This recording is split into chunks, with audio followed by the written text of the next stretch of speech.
going on, guys? I'm not going to be talking about Battlefield today. I'm going to be talking about H-Hour and Socom. Um, because Socom is a game that I started on. It's pretty much the basis of all of my gameplay skills and stuff. It came from Socom. Like, I started playing it when I was like 11 or 12 years old, I think. And my uncle had it, and he was like, hey, try this game out. Or asked him if I could try around, and right off the bat I got 2 kills and died, and I was like, wow, holy crap. And it was like round based, so you'd only get 1 life. And yeah, I just kind of want to cover SOCOM a little bit, and like the past of my gaming because I learned a lot from SOCOM. I learned how to, act as a team. And SOCOM had this good feature where you could hit the mic button, but you would have to hold circle, and that would set off your mic, and then you'd say, hey, watch your back, guy coming up, whatever. So you couldn't really ramble and talk about random bullshit, or you couldn't hold the mic to rage and say bullshit. So there's a lot of aspects that I enjoyed about SOCOM, and a lot of aspects I kind of carried on into the future of my gaming career. Like, when I started playing Call of Duty, like, I knew what a flank was, and like people were like, what the fuck does flank mean? I'm like, they're coming up behind us. Come on, guys, were you 10 years old? And I don't know, maybe it was kind of like second nature for me because I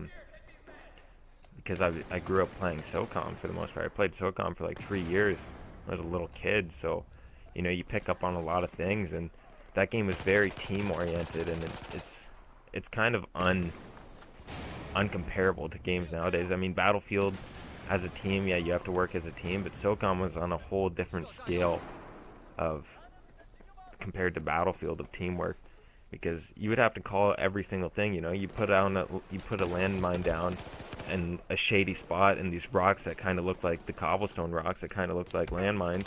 You'd have to call it out. Hey guys, I put a landmine down in the shade of the tree, so watch your step. And if you have dumbasses on your team, they run over and step on your mine and die.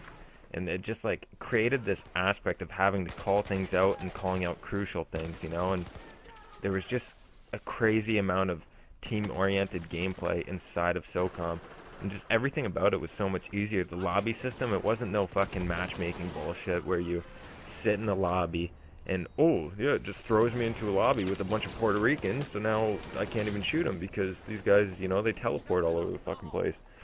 So you would actually go in and get to see all this servers in West US, East US, whatever, and you'd get to see what maps it was, and then you join.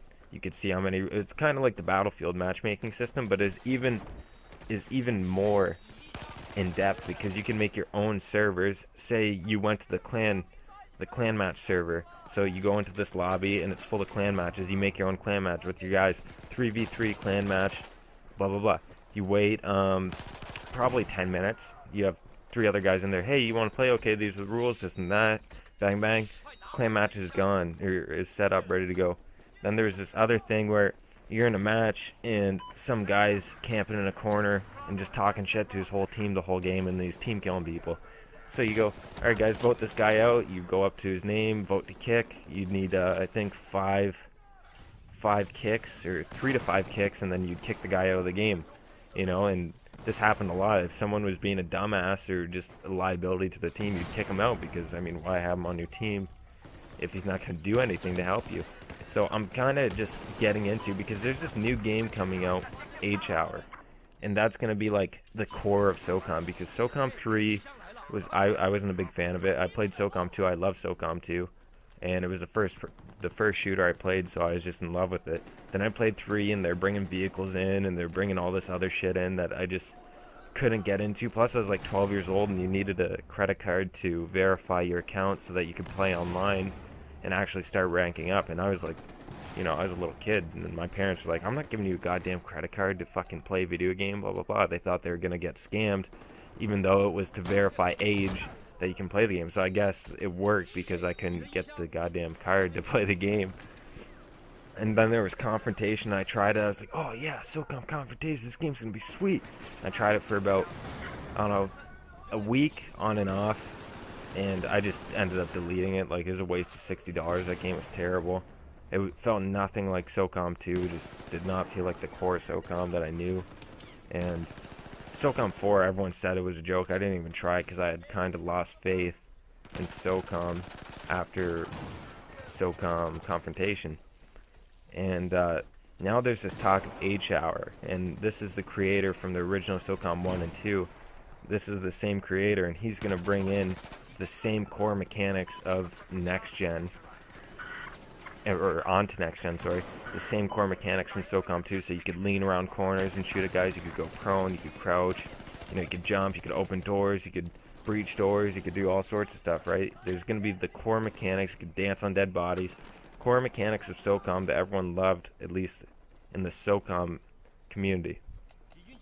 But what I want to talk about, Black Widow 88 is a big SOCOM guy. You know, he's trying to get everyone on board with SOCOM, and he wants everyone to say just a few words, 30 seconds to a minute, about what H-Hour means to you. So here it goes. So H-Hour could be the revival of SOCOM, and SOCOM at its core base, which was based around teamwork, communication, and tactics and strategy, because SOCOM was a very tactical and strategic game. You know, everyone needed to have a role, or at least semi-role. You know, you needed to have a plan if you wanted to pull off a win. You know, people had to be directed and oriented into the right direction if they wanted to be successful.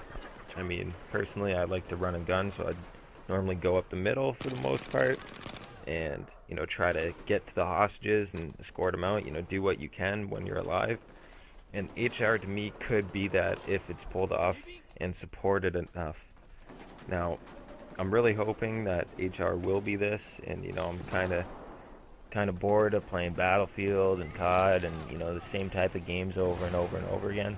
I'd like to see SOCOM come back in a big way, and this big change and this new thing could be H-Hour, so I'm hoping it does happen, and I'm hoping you guys check it out. And